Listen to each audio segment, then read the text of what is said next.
Hello friends, स्वागत है आप सबका आपके अपने यूट्यूब चैनल इज़मा इन्वेस्टमेंट में। एलआईसी की फाइनली आज लिस्टिंग हो गई।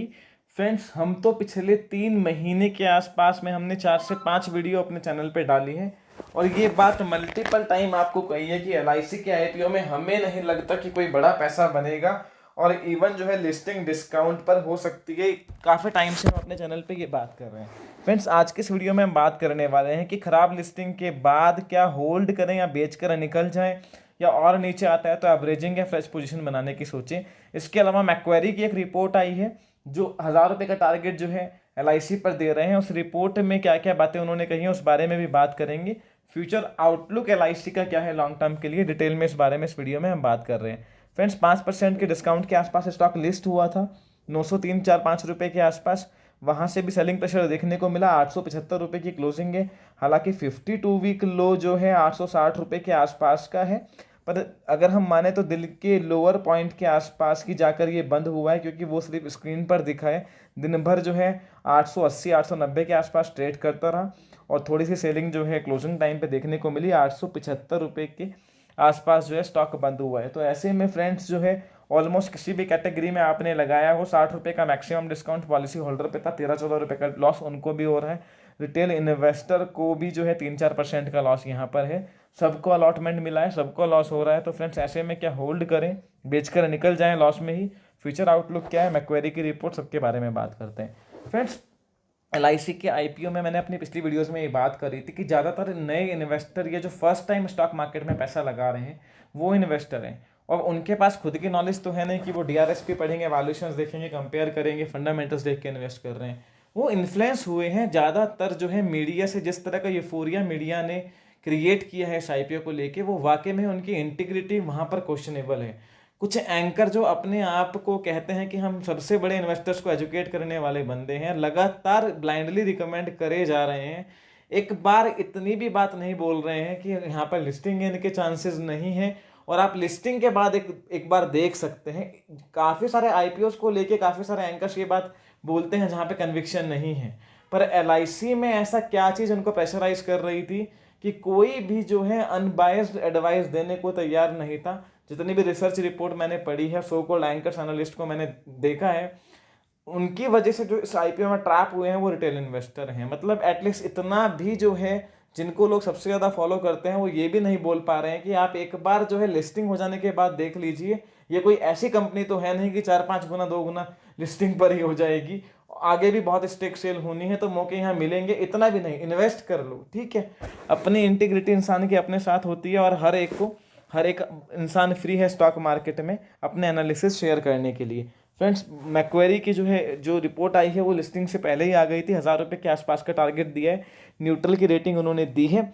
मैक्वेरी ने जो बात बोली है वो ये बात कही है कि एलआईसी की जो एम्बेडेड वैल्यू को कैलकुलेट किया गया है, वो जो उनका MTM mark to mark profit है, यानी कि जो पैसा एलआईसी ने स्टॉक मार्केट पे इन्वेस्ट किया हुआ है उस पर जो प्रॉफिट आ रहा है उसको कंसिडर करके एम्बेडेड वैल्यू काउंट की गई है। अगर यहाँ से मार्केट में सब्सटेंशियल 5 से 7% की करेक्शन आती है तो 3 से 5% की करेक्शन एलआईसी की एम्बेडेड वैल्यू में आती है। उन्होंने तो ये भी बोला है कि इनडायरेक्टली इक्विटी एक्सपोजर कोई बंदा ले रहा है when it comes to the embedded value calculation, क्योंकि इंश्योरेंस कंपनीज की जो वैल्यूएशन है वो ईवी टू मार्केट कैपिटल के बेस पे काउंट होती है।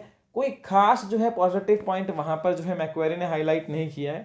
इस रिपोर्ट को भी हम डिस्कस इसलिए कर रहे हैं क्योंकि मैक्वेरी की रिपोर्ट पेटीएम पर बहुत सही साबित हुई है और आई रियली अप्रिशिएट जिस तरह से उन्होंने पेटीएम पर जो है लगातार अपनी रिपोर्ट्स पब्लिश करी है, इन्वेस्टर्स को एजुकेट किया है, तो वहाँ पर मैक्वेरी बहुत सही साबित हुआ है। और हम तो विश करेंगे यहाँ पर भी मैक्वेरी सही हो और इन्वेस्टर्स का पैसा बने। फ्रेंड्स, अब बात आती है क्या होल्ड करें, एवरेज करें या करेक्शन पे एवरेज करें या बेच कर निकल जाएं। फ्यूचर आउटलुक क्या है? फ्रेंड्स, पहले तो मैं आपको मैं अपना व्यू आपको शेयर कर रहा हूँ। आप कोई भी स्टॉक लें, आपका अपना पैसा है, आपकी हार्ड एंड मनी है, तो आप खुद थोड़ा सा रिसर्च करें, देखें ग्रोथ आउटलुक क्या है। मैं अपना ओपिनियन आपको शेयर करता हूँ, अपना एनालिसिस। मैं लगभग चौथी पांचवी वीडियो डाल रहा हूँ। आप मेरे चैनल पे कुछ पुरानी वीडियोस भी देख सकते हैं। मैंने लगभग एलआईसी के सारे पॉइंट्स अपनी पिछली कुछ वीडियोस में कवर करने की कोशिश करी है।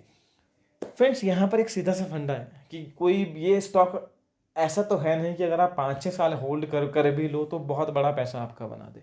क्योंकि डिक्लाइनिंग मार्केट शेयर है। मैं थोड़ा सा एग्जांपल आपको दूंगा कि निप्पॉन एएमसी, एचडीएफसी एएमसी जैसे शेयर, एचडीएफसी जो है इंडिया का लार्जेस्ट जो है ग्रुप है और इंडिया का वन ऑफ द मोस्ट ऐसा एक ग्रुप है जिसने सबसे ज़्यादा पैसा बना के दिया है। वहाँ भी आप देखिए एचडीएफसी एएमसी का शेयर कोविड से भी लो पे चल रहा है। कारण ये है कि फ्रेगमेंटेड मार्केट में वो मार्केट शेयर गेन नहीं कर पा रहे हैं, जबकि फंडामेंटल में कोई इशू नहीं है, 2-4% की गेन ग्रोथ भी देखने को मिली है। सॉरी, ऐसे में एलआईसी के लिए आगे मार्केट शेयर गेन करना तो बहुत मुश्किल है।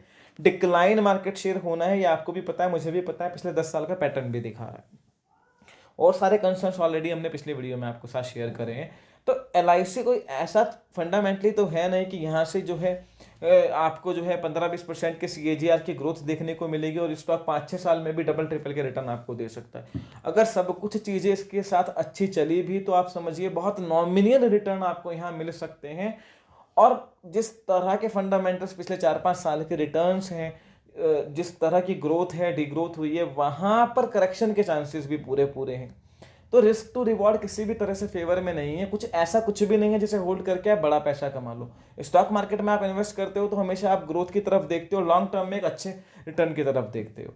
तो आप यहाँ पर बेसिकली ये है कि अगर होल्ड भी करते हैं, एवरेजिंग भी करते हैं, तो अपना पैसा बेसिकली फंसा रहे हैं और जिस पे कोई बहुत बड़े रिटर्न मिलने की उम्मीद नहीं है। अगर आपको पीएचक्यू स्पेस में ही रहना है तो काफ़ी सारे शेयर्स करेक्शन के बाद, एग्जांपल के तौर पे आरईसी पीएफसी देख लीजिए, एनटीपीसी हम कई बार हाईलाइट कर चुके हैं कि बहुत करेक्शन के बाद 11-12% का डिविडेंड यील्ड पे आ चुके हैं और यहाँ से ग्रोथ पोटेंशियल भी है।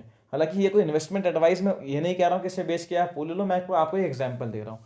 तो जहाँ पर ग्रोथ का कन्विक्शन नहीं है और ये लगता है कि जो है बेस्ट केस सिनेरियो में भी 15-20-30% का रिटर्न हमें अगले 2-3 साल में मिल जाएगा, तो वहाँ इन्वेस्ट करके बेनिफिट क्या है, आप इस बात को समझिए। आप एफडी में डाल दीजिए, एलआईसी की पॉलिसी में डाल दीजिए, किसी बैलेंस फंड में डाल दीजिए, वहाँ भी आपका इतना पैसा आराम से बन जाएगा।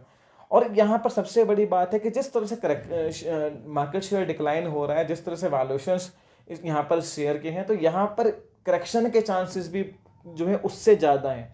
बेस्ट के सिनेरियो में आपको जो है रिटर्न है वो बहुत नॉमिनल मिलेगा और जो है जिस तरह के सिचुएशंस चल रही हैं उस तरह में मुझे लगता है स्टीप करेक्शन यहाँ पर देखने को मिल सकती है, फर्दर बड़ी स्टेक सेल होनी है। तो यहाँ पर ऐसा कुछ भी नहीं है जिसके लिए रुका जाए। फ्रेंड्स, मेरी अपनी पर्सनल ओपिनियन है, अगर मेरा पैसा एलआईसी के आईपीओ में लगा हुआ होता तो मैं सोचता कि हल्का सा भी कोई बाउंस बैक आए, मैं उस पर निकलने की सोचता। मैं कल भी अपनी वीडियो में ये बात कह रहा था कि 2-4-5 रुपए जो भी मिले निकलने की सोचे, पैसे को कहीं और पार्क करें या कैश में रहें।